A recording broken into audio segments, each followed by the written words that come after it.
We are here talking about a new narrative for wilderness therapy centering non-dominant experience as a path to liberation and healing systemic trauma. I'm Ross Katona. I'm going to be presenting on an ancient narrative, place attachment, and how queer, trans, Black, Indigenous people of color's nature stories can be healed for us. I'm Laura Marquez, or Laura Marquez. I'm going to be presenting on centering code switching in wilderness therapy settings. And I'm Anna Schulman. I'll be talking about rites of passage and offering a new lens, a new narrative, through a program called Queer Mountain Quest. And we'll be passing out a resource handout in a moment.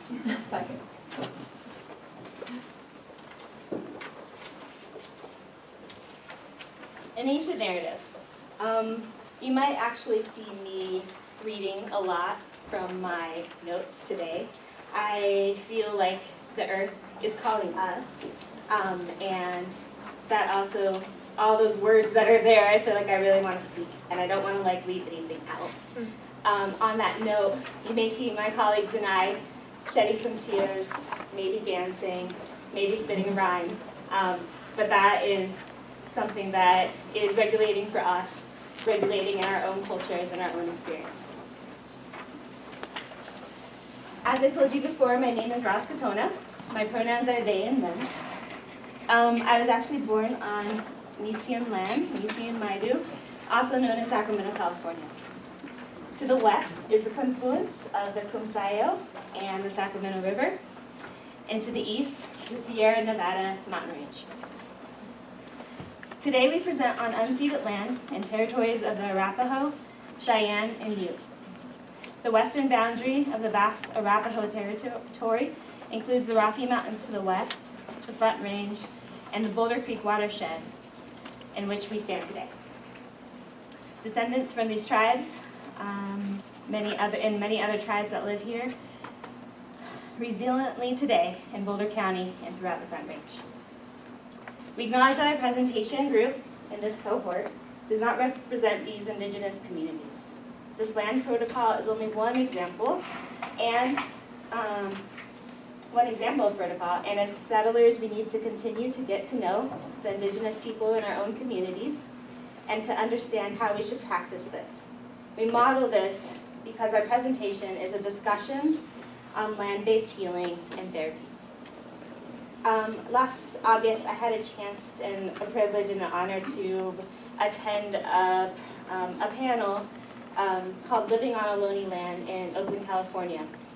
The women present were Anne Marie Sayers, Mutsan Ohlone, Karina Gould, Confederated Villages of Lijan Ohlone, Ruth Orta, Kinren Ohlone, and Chief Colleen Cease, Winneman Mintu.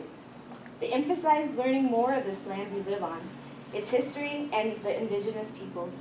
Come with respect and humility. Protocol is not something to be culturally appropriated, and it's not a formality. It is healing the relationship for us as settlers with indigenous peoples and to the land that we live on, and it expresses our respect for them.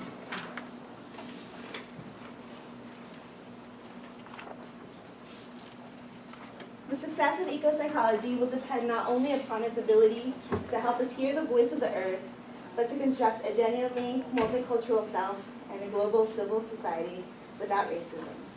Carl Anthony. The way I hear Carl Anthony say this is we in environmental fields and as nature-based clinicians need to know the true history of the land, even if it's painful, even if it's difficult. We also need to honor the present stories for people who come from non-dominant groups and acknowledge the land-based trauma and body-based trauma that non-dominant groups have faced. Those have been genocides, forced removal, chattel slavery, war, just to name a few. Last month, in my hometown, a young man named Stephon Clark and a young father was murdered by police in his grandmother's backyard.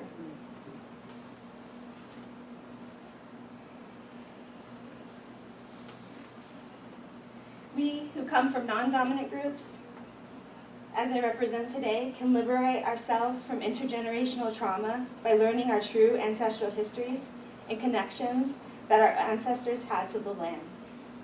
The earth is calling us back to our roots, to our authentic ways of being, our authentic ways of life and healing.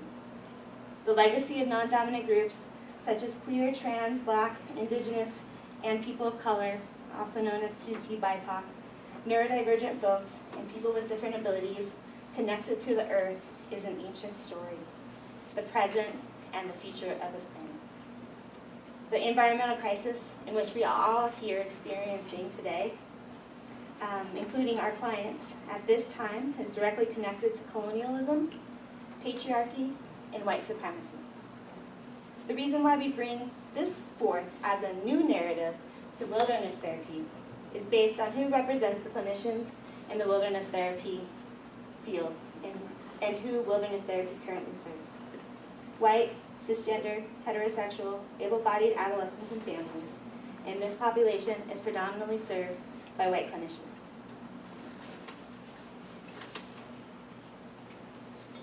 A question I have today, and for our presentation as a whole, is why do we use the word wilderness? For the development of many of our national parks, American Indian people were cleared out in order to make spaces look like wilderness. Elizabeth Hoover of Mohawk and Minak ancestry. Elizabeth Hoover stated this last year with other First Nations people within Indigenous movement to decolonize environmentalism. The word wilderness carries the weight and pain of our American history.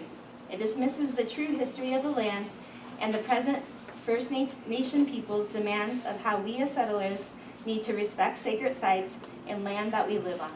In essence, it romanticizes the Indigenous experience and allows for cultural appropriation. There is an Indigenous movement to decolonize the environmental field. We need to center the Indigenous voices within wilderness therapy in order to center the non-dominant experience. We need to listen.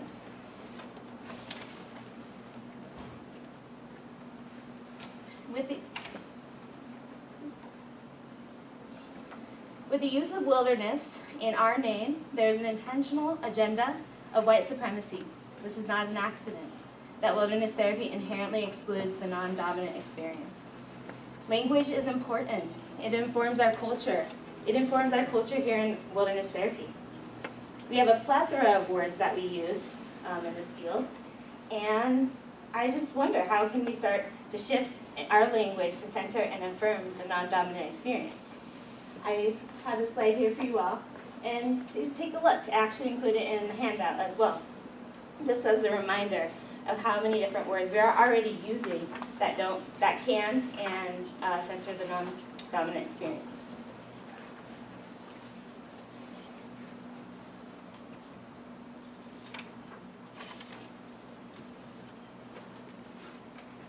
All right, to the meat. What is place attachment? Place attachment is our relationship to the places, neighborhoods, and the features of the land that we grow up in, live in, play in, work in. We connect emotionally, spiritually, culturally, physically to these places in our lives. We do this through language, symbols, and experience. We become who we are because of our primary relationship with our environment and our land.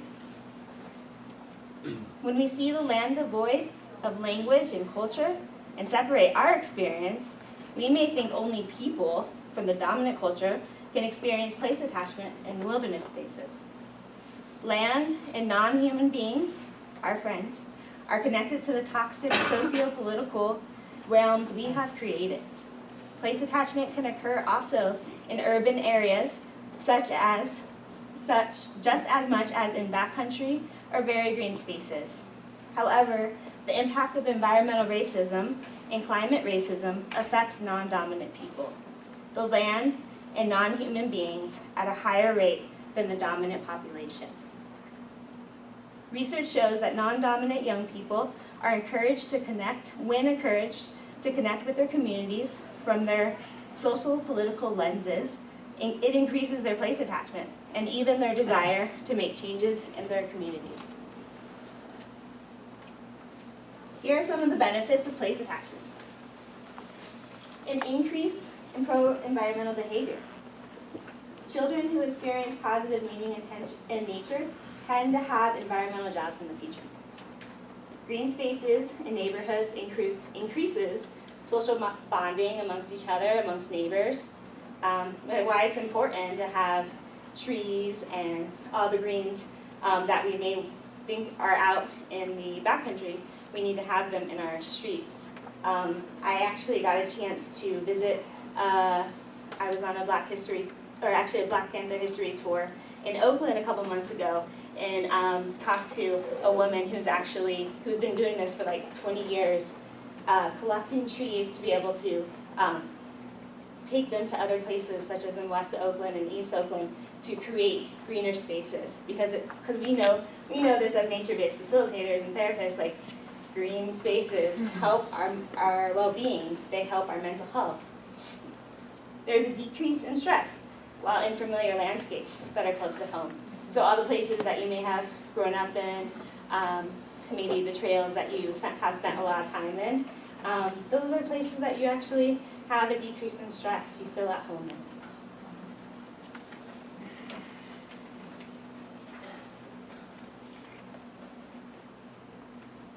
This part of my presentation is an opportunity to shift my focus on the nature-based therapists and healers of non-dominant groups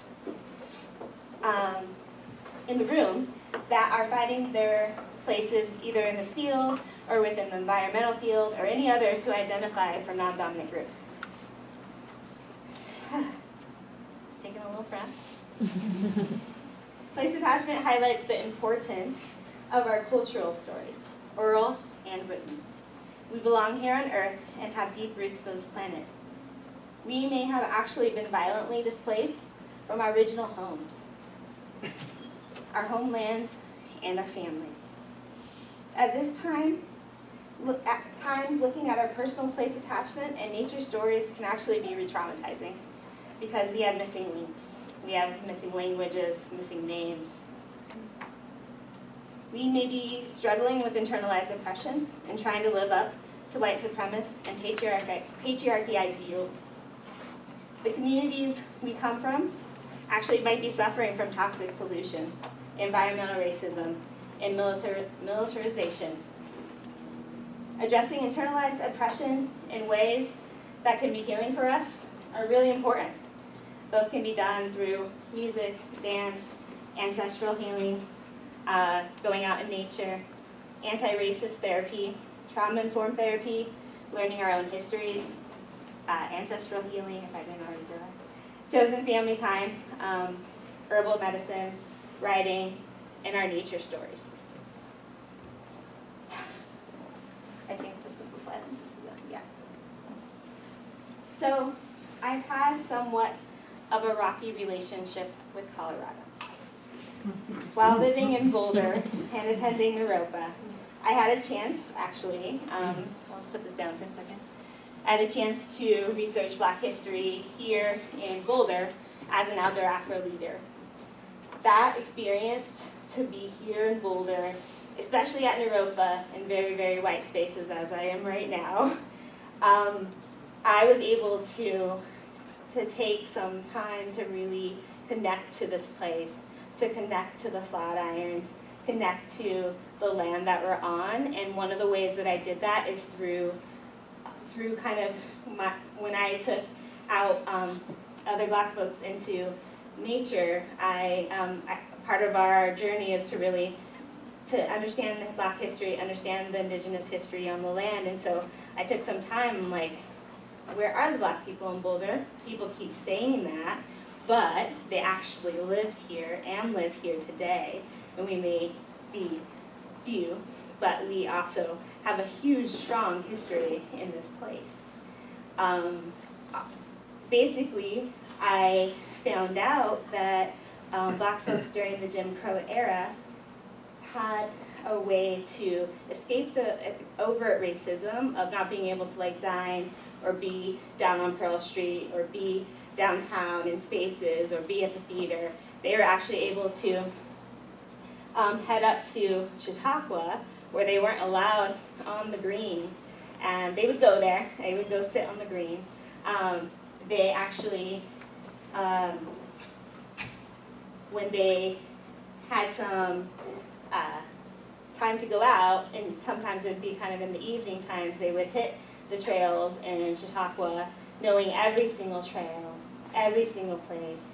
There, they would dance, they would bring music, they would eat food and commune in those places, in those spaces. And so for me to hear such a resilient story of my people here in this place allowed me to really be connected and to ground and to find some respite with my friend Christy Peoples. And we got to just really see other Black folks too really start to connect to these spaces here. So I have another example of healing ourselves with the earth. I'm just going to show a little clip of the Black Land and Liberation Movement in Oakland, California.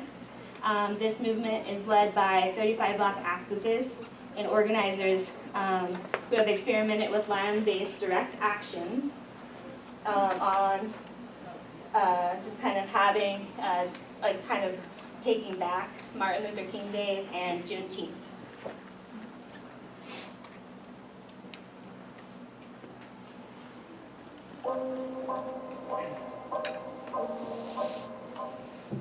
The Black Land and Liberation Initiative actually began as a conversation between two different organizations, and we met a few times with various Black activists that we've been working with over the years. And we started thinking, because of this movement for Black lives, how can we recenter our work as an ecological justice organization to be in service to the movement for Black lives? The most essential piece of being liberated is not depending on the same system that would enslave us, that would kill us, that ultimately wants complete control over our lives for our basic survival needs.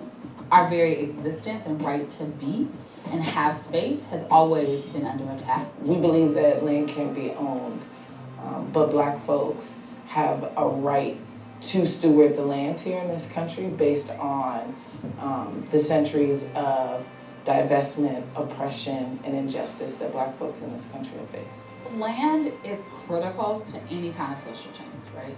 And any kind of people, you have to have space. It's not just about resisting things, it's about building something new.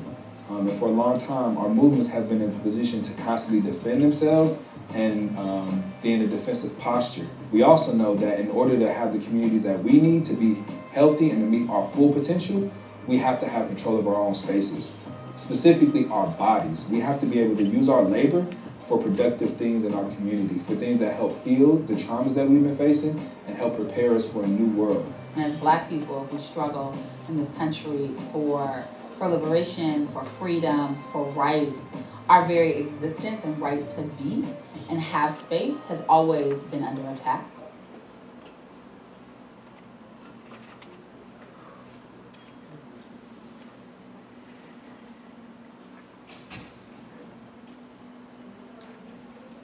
So in this last piece, I want to share some gifts from internship. My internship site was at Seeds of Awareness, a nature-based mindfulness program for kids in the Bay Area. So throughout the 10 months I worked there, I worked with 7 to 9-year-old boys and non-binary neurodivergent children, providing nature-based group therapy and social emotional learning in the Bay Area. I had a chance to work with a few different co-therapists and co-facilitators out in the field, out in nature. Through these different experiences, I realized that being a QT BIPOC therapist out in nature with children can bring up transference from clients, my own kind of transference, unwanted responsibility within the dynamics of the group at times, and times magic. While working with my co-therapist and co-facilitator, Ariana Lee, we realized we were in a special situation. As female-bodied, fat-bodied, therapists of color and of African descent, we were working together out in nature. We came with our own nature stories that were different from each other, and at sometimes the same. We realized that there actually isn't a current model of how we as female-bodied people could show up for groups of mostly black and white boys. My experience with Ariana was really healing. We found ways to be allies for each other and hold leadership within the group when the group needed support around racial dynamics specifically. We pushed through our discomfort with the group, with their families, and used our voices in organizational and group supervision spaces. We showed up. We questioned the behavior of some young boys who demonstrated manifest destiny behaviors, including gunplay with sticks. While playing, we brought the learnings to our group and back to the organization. This experience helped strengthen our facilitator skills and our knowledge within, and specifically my knowledge within, as this is my learning at internship, the knowledge of racial dynamics within social emotional settings. One thing that I learned is that by 8 to 9 years old, children have formed really strong values about race. If children, particularly white children, have had not explicit education about race and implicit bias, it can actually complicate experiences of multicultural relationship and social emotional learning. To be in a nature-based setting, using our voices, navigating racial and social dynamics, and witnessing the healing of connection between our group members was more than enough to remind me of how our presence in this field is needed, not only for our clients of all races and social identities, but for each other too. We found out that our healing stories will lead the way. And now I'll share with you my personal nature story.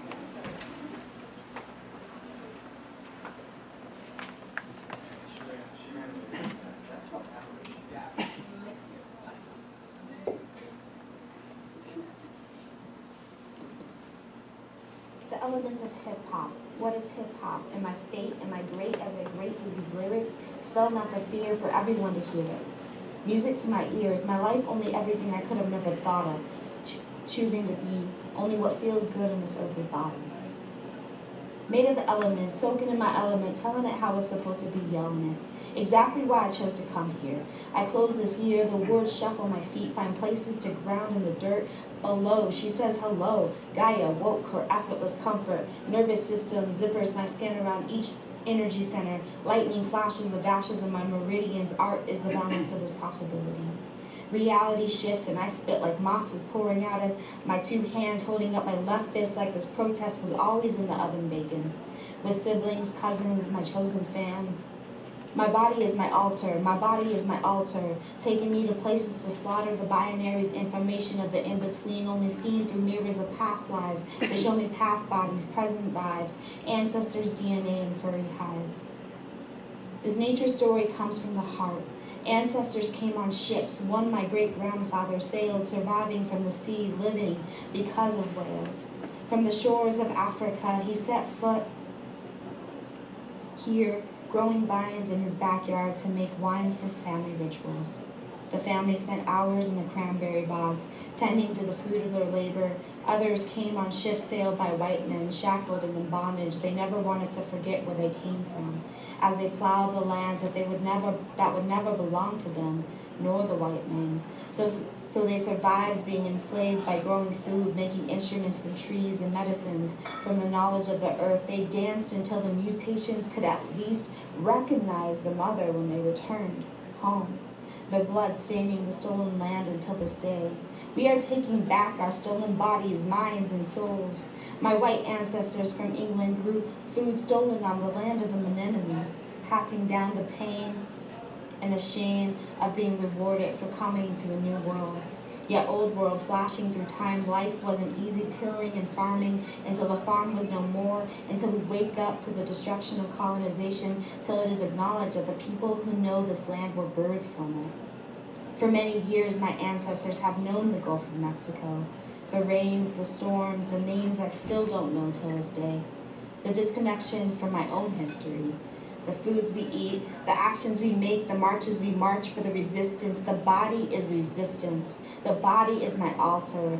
The body, the mind, the heart of the earth can no longer be stolen.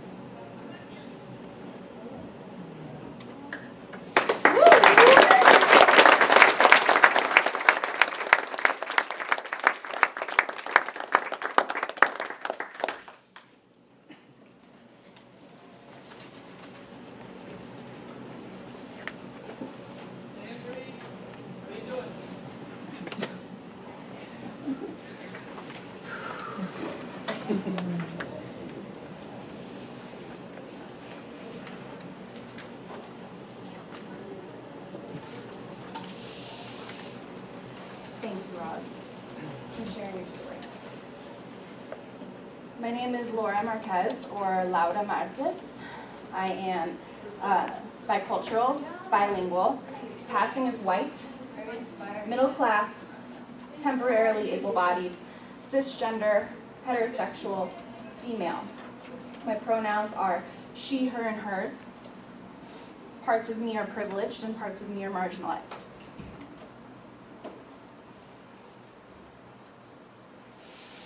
All of these parts inform me, who I am, how the world interacts with me, and how I interact with the world.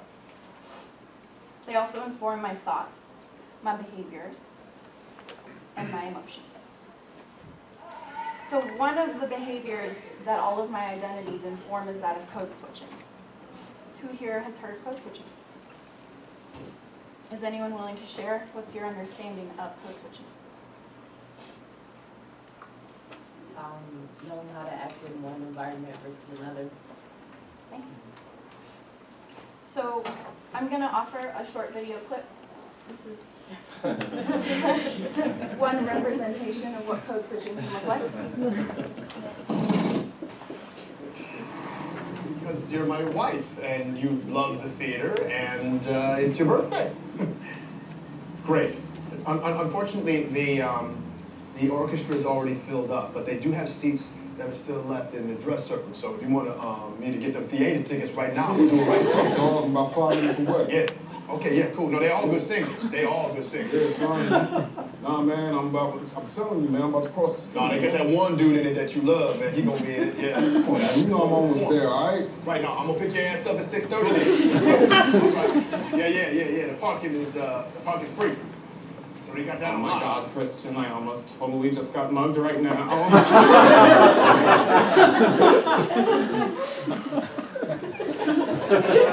So, yes, this is a comedic representation of code switching and actually has layers of code switching embedded in it. I chose this piece because I think that it really depicts a variety of what switches can look like. From a head tilt to a change in body posture, tone, pitch, pace, eye contact, energy. Code switching is a culturally, racially, lingually, socially informed skill and ability to switch the self based on external environments and influences. Code switching is about safety, it's about threshold, it's about tolerance. Ultimately, code switching is an old narrative to people that do it and a relatively unknown one to people that don't. By identifying this skill as valuable, particularly in wilderness therapy settings, we open the threshold of possibility for other experiences. So why am I talking about this? Why does it matter? Code switching offers a cultural framework to working with clients and people. If we can recognize that this is a culturally informed skill passed on through ancestry, observance, cultural communities, we recognize that each individual is unique and brilliant at their adaptation, and we recognize the cultures they come from and the communities that support them. It offers language. If a therapist in a session can recognize, I think my client's code switching, and name it, how may that empower the client to feel seen and whole? It's constantly occurring. It's in all clinical populations and with marginalized status. It's occurring all the time in this room, in this moment. Most importantly, this conversation about the code switching experience is not currently recognized in the dominant narrative for wilderness therapy. This applies to educational, clinical, and applied settings, so the industry as a whole needs to evolve, because current industry norms are harmful towards non-dominant people and bodies. So this slide really depicts what is current industry norms and standards of wilderness therapy and who they're centered to fit. Adventure-based model, adolescent population, homogeneous, white, cisgender, heterosexual, affluent, able-bodied, and the one that really sticks with me is English speaking. English English is often the dominant and only language spoken in wilderness therapy settings, which sends a multitude of messages, some of the messages non-dominant folks receive are, you don't belong here, I don't understand you, or I'm actually not interested in understanding you. This also intensifies the message that in order to belong, the non-dominant experience must assimilate. So if form follows function and we continue to ignore experiences of code switching as relevant, this keeps an exclusionary system closed. This again is harmful as it protects and perpetuates the values of white supremacy. So I'll invite you on a little journey of imagination. Imagine a world in which wilderness therapy institutions center QT BIPOC, multilingual, diverse, racial, social, and cultural populations. This applies not only to clients and students, but staff and therapists. This would require improved models of vetting, hiring, training, within programs to ensure that code switchers are represented in positions of power in this industry. Imagine a world where wilderness therapy institutions emphasize being over doing, a pull towards honoring and witnessing land versus conquering and appropriating it. Imagine a world where wilderness therapy emphasizes a focus on the relational, not only how humans can heal because of land and place attachment, but how place and land can heal because of humans. This would be to detach from the white supremacist agenda of how can this place or these beings serve me. Imagine instead that wilderness therapy institutions recognize, name, and connect to those who came before, the land that will be here long after us. Recognizing name, ancestry, history, genocide, and displacement. This would be a detachment from the white supremacist agenda of compartmentalizing and romanticizing Indigenous experience. Imagine wilderness therapy experiences that embrace transpersonal and spiritual experiences that are in fact ungrounded, embodied, and messy. In addition to contained versions of mindfulness that are more socially acceptable in the current narrative, the current norm, and the current standard. So for the past 9 months, I've been at my internship at the Foundry Treatment Center in Steamboat Springs, Colorado. It's a residential addiction treatment center. We serve clients with co-occurring disorders, and specifically clients suffering from addiction. Often these clients have had multiple relapses and multiple attempts at treatment. The Foundry, this is the residential portion of the program, and we call it the ranch.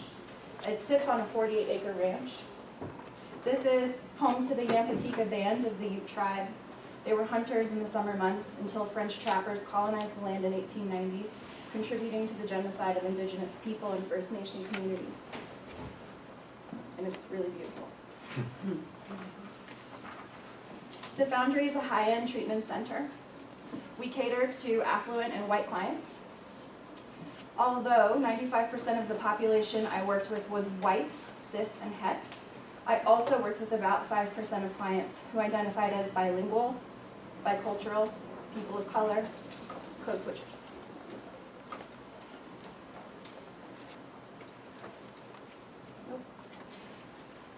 It's these clients that informed my work and my approach to programming in an otherwise homogeneous environment. This felt particularly important as part of my clinical agenda because the combination of addiction and marginalized experience increases the rates of relapse and therefore death. As the only bicultural therapist at the Foundry, my representation was important for the non-dominant clients and code switchers who were in need of treatment, even if it was only 5%. So while at the Foundry, I had a lot of support to create. I was the Foundry's first intern. They started in 2015, so relatively new. And you know, in creating programming, I really just had to think about what's important. First and foremost, I am a clinician that is inspired by nature, so I wanted to use that language. I used nature-inspired groups versus wilderness language in creating these groups and experientials in order to honor my personal inspiration and connection to the work, as well as the fundamentally important cultural, historical components that Roz emphasized in their segment.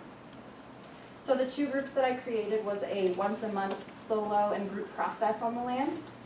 And I also created a weekly horticulture component that was also part of clients' daily treatment. Particularly the horticulture component really offered people and clients a space to explore relationship, recovery, and self-efficacy. So these two images are part of the solo experiences.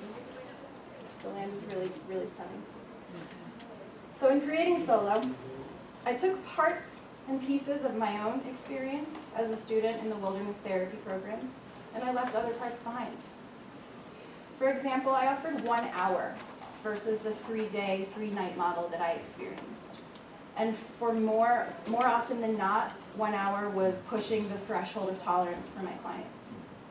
This points to the benefits of solo for those suffering from addictions, as most clients often isolate indoors in their active use. It also points to a theme that we explored often that came up when clients went out on the land, which was that of what is the difference between isolation and intentional time alone in nature.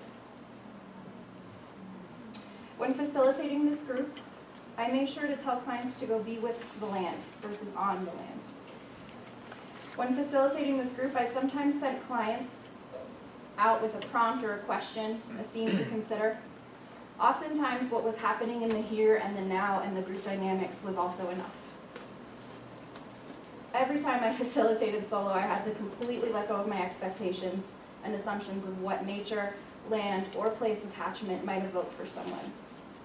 This group was challenging and rewarding.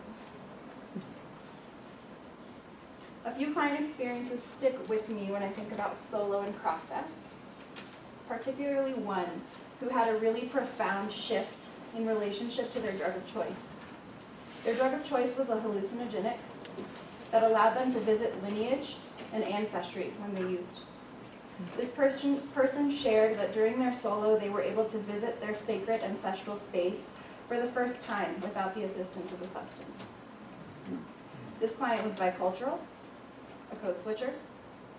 They came back from solo and they had no desire to keep this experience to themselves, rather they were ravenous to share with their community.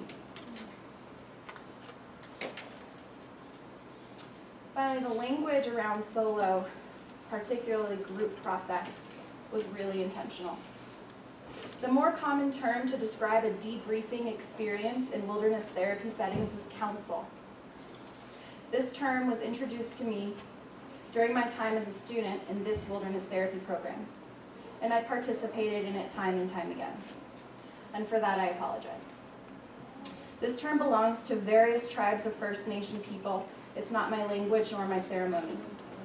To use it would be to appropriate or romanticize versions of Indigenous ceremony through a white colonial lens. Modern-day council actually refers to Indigenous governing bodies and belongs to the self-determination period within Indian nations that has been occurring since 1968. This points to a theme in the current wilderness therapy industry of picking and choosing romanticized versions of a language and a culture to serve a white mind and a white agenda, and it's a problem. The next group I created was a horticultural component. I called it Plant Group. So these are the three kind of really chunks of it. So the client is really both the initiator and recipient when they're engaging in this part of their treatment. They essentially walk into the door and ceremoniously we kind of create a space for them to intuitively walk towards their plant, and that is their relationship for either 30, 60, 90 days, however long they're there. They become responsible for the growth or decay of this being, and so in that way they are both the initiator and the recipient. The theme of responsibility is really rich when someone's working on recovery. Group process is the component that I'll kind of touch on in a minute, but this was also a daily part of therapy because it was within the milieu that the richness came alive. I mean, you had people asking each other how to take care of their plant. Do I need more water? Do I need less water? Take a little banana peel, these little put it in more sun, put it in less sun. I mean, it was a way of communicating and communing through a medium of nature. And horticulture really offered a bunch of, kind of a platform to explore a bunch of different themes. If you actually refer to the second page of the handout that was passed, there's kind of a section there under horticulture therapy and the themes that were really prevalent when we did the process. The ones that stick with me are storytelling, increased meaning and use of metaphor, specifically because storytelling is something that occurs in the community. Increased meaning and use of metaphor, often this is a desire to share with the immediate community. What I loved about this group is that it really offered a model of communion with nature that challenges the white individualistic lens that encourages people to hold back, stay contained, or stay grounded. Plant group also often helped people regulate as they made contact with soil, roots, stems, leaves, flowers. I use the word regulate intentionally here versus grounded, which is a white assumption that to be groundless is simply less than or bad. As a bicultural person who can switch between one culture and another fluidly, it is the space in between that is in fact groundless. It is important to normalize this because it's a powerful space.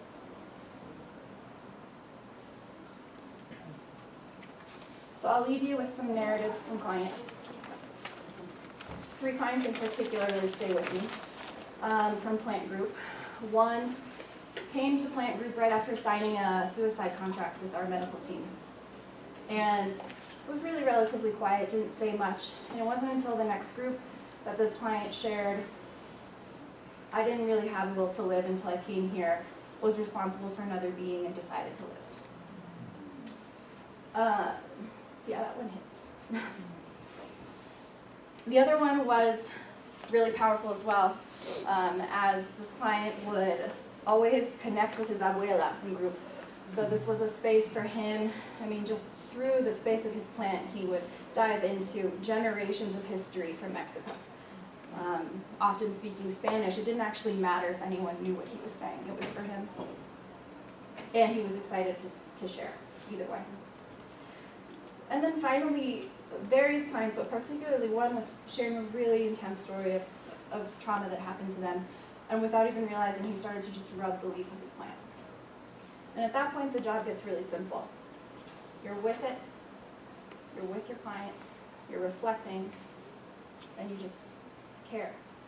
Just completely human. Super, super simple.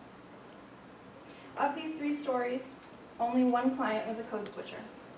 Yet all of the stories are important, transformational, powerful, valid, and they acted as snapshots for these people to refer back to in their treatment. That is to say that when we center non-dominant experiences, it does not erase or threaten the dominant experience. Rather, imagine a world in which dominant folks and the code switchers of the world are not just allowed, but they're encouraged to take center in traditionally white spaces such as wilderness therapy programs. To me, this is fundamentally healing, and this is liberation.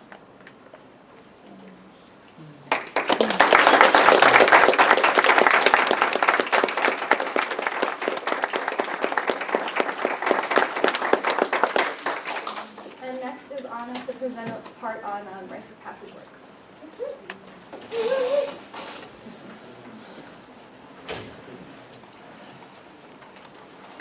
Hi, everyone. Oh, hold on. So my full name is Anna Domitila Stolman. I was born on unceded Monacan land and presently called Central Virginia. I'm currently completing my clinical internship at an organization called the Blue Bench on unceded Arapaho, Cheyenne, and Ute land, also known as Denver, Colorado. I am white.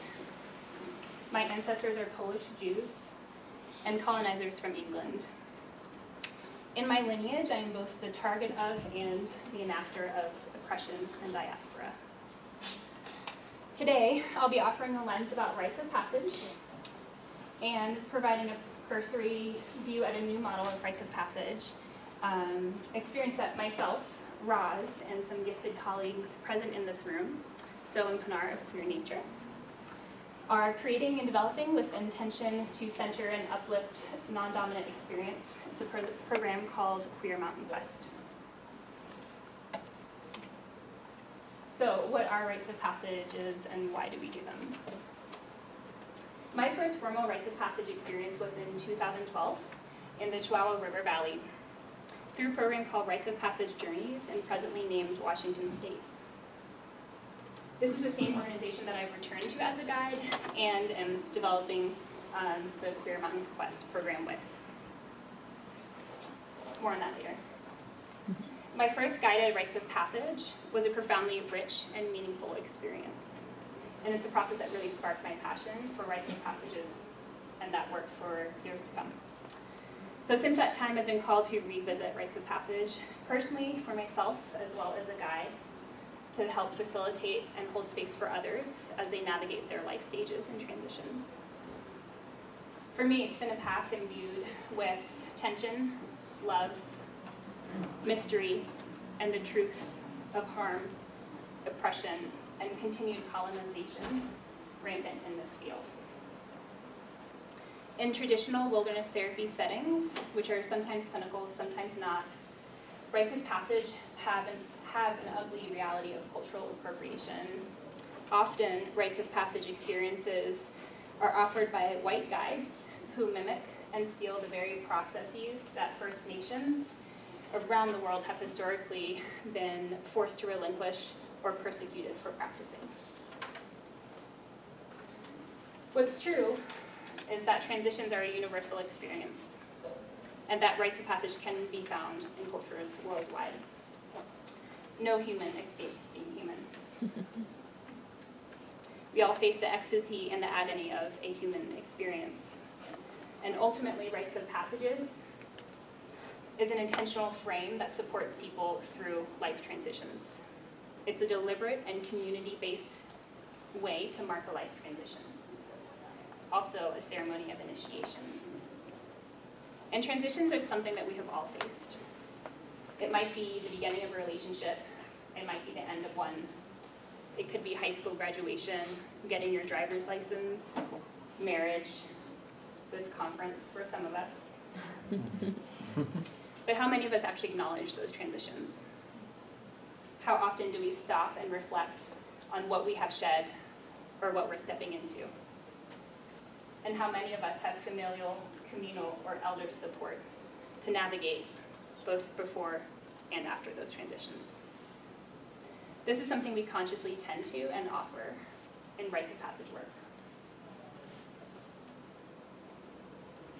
So there's no right or wrong way to experience a transition, but what we know about them is that the more intention that we bring to them, the more intention we bring to life transitions, the more we can fully integrate the various parts of who we are as we continue to grow and evolve. And so change and transition aren't one and the same. Changes are driven to reach a goal, and changes are usually focused on something external. Transitions, on the other hand, start with letting go of something that no longer fits or might not be adequate for the life stage that you're currently in. It might be a feeling that I need to figure out what's not fitting in my life and a deep desire to figure out what that thing is. And usually whatever it is internal. So what we call the beginning is often the end, and to make an end is to make a beginning. The end is where we start from. So as T.S. Eliot suggests, we must begin at the end. And in transitions, there are three components. So all of us have to deal with endings, and many of us deal with those endings poorly. Sometimes we take them too seriously, or sometimes not seriously enough. We often associate endings with finality. It's scary. Often we'll brush over those endings, push through them, plow through them, or just do anything to avoid that discomfort. However, new growth can't take root on new growth can't take root on ground still covered with old habits, attitudes, and perspectives. So endings are the clearing process. Endings often begin with something going wrong, something that is failing for us that might have worked for us in the past, or it could be a more subtle loss. maybe a deadening, a withering, or a loss of vitality. It can even be a state of mind. So in this way, endings do involve a symbolic death, and through a rites of passage or a ritual lens, we make this symbolism explicit. Something is dying, something is ending, something is shedding inside of us. And again, this is scary, and it's also necessary. Disenchantment and disillusionment are a big part of endings, as is loss and grief. But these are signs that things are moving into transition.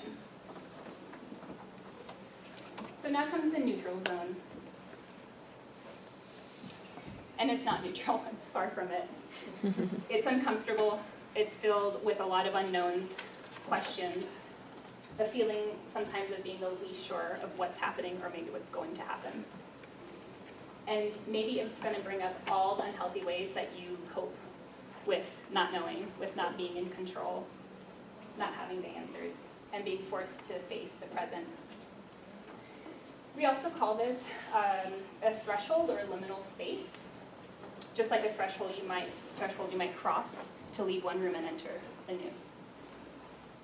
This is also the part where the magic and pain are almost guaranteed to happen. It can feel unproductive, but this stewing is necessary because it provides perspective.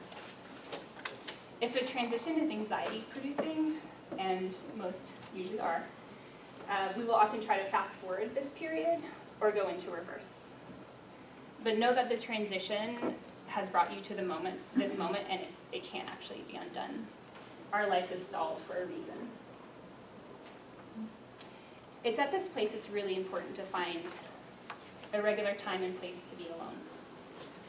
It's often here, as rites of passage practitioners, that we turn to nature and ceremony. In my Hebrew tradition, the concept and word for wilderness is the Hebrew word for sanctuary. Wandering, lostness, and confusion is part of it. It's a sign of health. So lean in. So often in transitions, beginnings are our focus. It's also really common in Western culture. This might be excitement around birth, marriage, starting a new job. We tend to smile more favorably on beginnings and endings. We also try to avoid pain and struggle during birth. Literally, sometimes.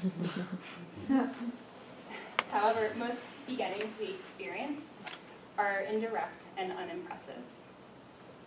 Take a moment and think back to the most important beginnings in your own life. Maybe the first very ordinary meeting of your now spouse or best friend. The first time you heard about a school or a program or town that caught your attention. Or maybe being introduced to someone who down the road you collaborate with and start a business. It's here in beginnings in this stage that we integrate the work and what we've learned in the previous two stages. Often this is ongoing work and can take years to root. So I'd like to bring you into the parts of my personal process to create a new model of rites of passage work within the very important lens of deconstructing the existing field of wilderness therapy and the frequently oppressive structure of how wilderness therapy is implemented. And no surprise, my process to create a new model that centers and uplifts non-dominant experience is an experience that has been a rites of passage for myself. I know, you can't escape it. So Queer Mountain Quest. So lovely, right? This is a 2-week rites of passage offering with backpacking and solo components for queer youth 13 to 18 years old. And it takes place this August. Queer Mountain Quest is being developed and led by a collaboration of QT BIPOC and white queer nature-based practitioners with the intention to support youth into fully stepping into their identities. It's offered out of the nonprofit Rites of Passage Journeys I mentioned earlier in Washington, and that organization tends to focus on coming-of-age initiations that occur in different life stages, for example, adolescence, adulthood, or elderhood. Our wish is to help queer youth imagine their futures, to find sanctuary in the unconditional resource that nature can be, and for them to discover intrinsic queerness in nature. As queer folk within the wide range and often intersecting experience that queerness can manifest, we embody this liminal space, the space in between. We are the walkers of liminal space.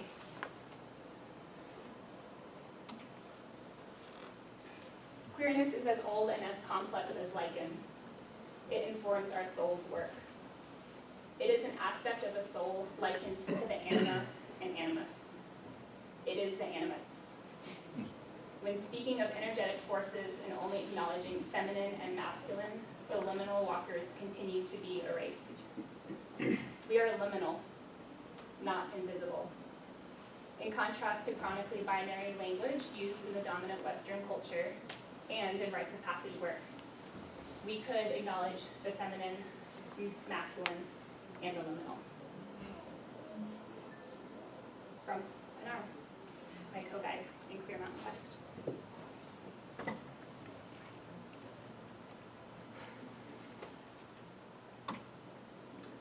So, my severance from the traditional forms of rites of passage programming.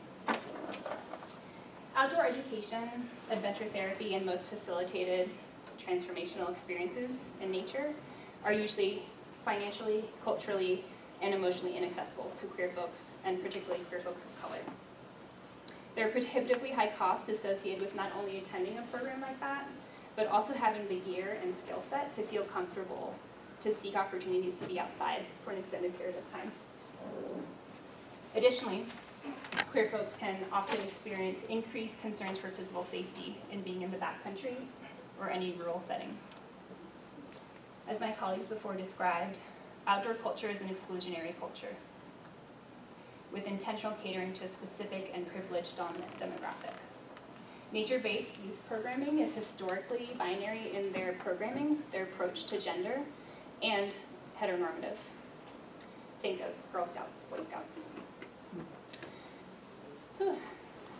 And lastly, a need to center queer futurism. Especially queer youth of color have difficulty imagining and living their futures. The rate of suicide is so high, and the amount of young queer folks becoming ancestors before their time is a devastating reality within the QT BIPOC community. So my experience of severance from a traditional model of rites of passage programming included pretty much all of the emotions you would expect. Fear, anger, confusion, the true sense of lostness, this push and belief in rites of passage work, but this deep other belief that it's being done in a hurtful way. Stuckness, yearning for mentorship. I experienced profound disenchantment and disillusionment with many of the teachings of rites of passage that I've been exposed to within this traditional wilderness model. My severance included cutting off with what has come before. Models that descend from a colonial mindset. Models that ask us to step into the land and stake claim. That step into the land with this idea of what can I get from it? What experience can I get from this land? How does it serve me? Often in the severance time, and will often reflect in horticulture therapy, there's a feeling of being outgrowing your container and seeking a new container. I didn't have one. This really dorky slide, just I wanted to show you of like this liminal space of question and openness and space and which end is up, right? So in order to authentically represent this